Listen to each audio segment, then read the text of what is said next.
नमस्कार मंडळी. आज आपण बनवणार आहोत कलाकंद. तर आता माझ्याकडे जे नासलेलं दूध होतं त्यापासून झटपट होणारी आपण ही रेसिपी कशी होते ती पाहूया. त्यासाठी सर्वप्रथम मी इथे घेतलेलं आहे नासलेलं दूध.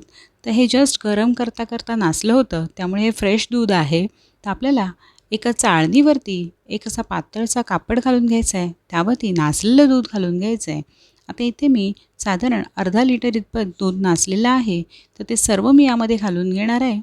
तर हे दूध आपण आता स्वच्छ धुवून घ्यायचं आहे, म्हणजे याचं जे पनीर आहे त्याला कुठलाही वास येणार नाही.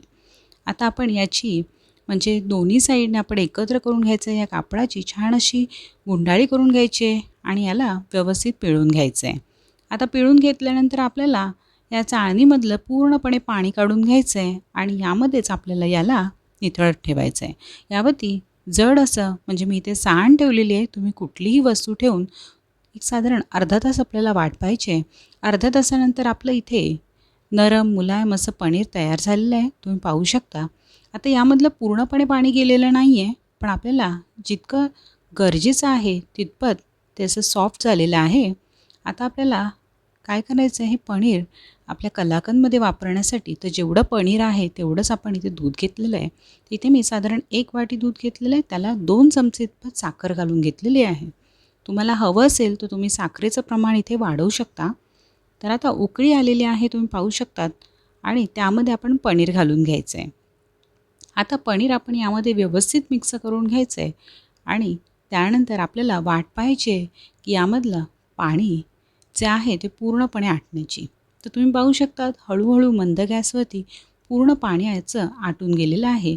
या पूर्ण स्टेजला साधारण 5 ते 7 मिनटं लागतात. आता आपल्या पनीरचा जो रंग आहे तो थोडासा बदलल्यानंतर यामध्ये तूप घालून घ्यायचं आहे आणि अजून आपल्याला 5 मिनटं व्यवस्थित ह्याला एकत्र करून घ्यायचं आहे, जेणेकरून हे सुकायला लागेल.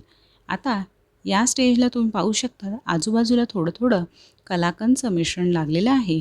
आता यामध्ये आपण थोडीशी वेलची पावडर घालून घ्यायची आणि थोडासा रंग अजून बदलला की आपल्याला आता याला थंड करायचं आहे.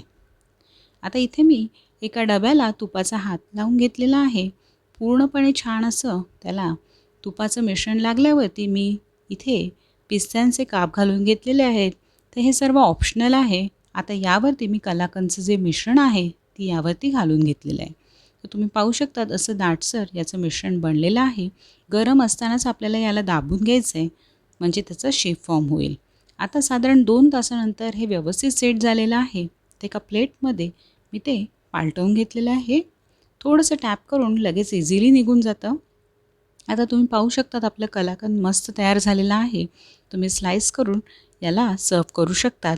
आता मी ते डेकोरेट करण्यासाठी सुकलेल्या गुलाबाच्या पाकळ्या वापरलेल्या आहेत. तुम्ही तुमच्या आवडीनुसार डेकोरेट करू शकतात.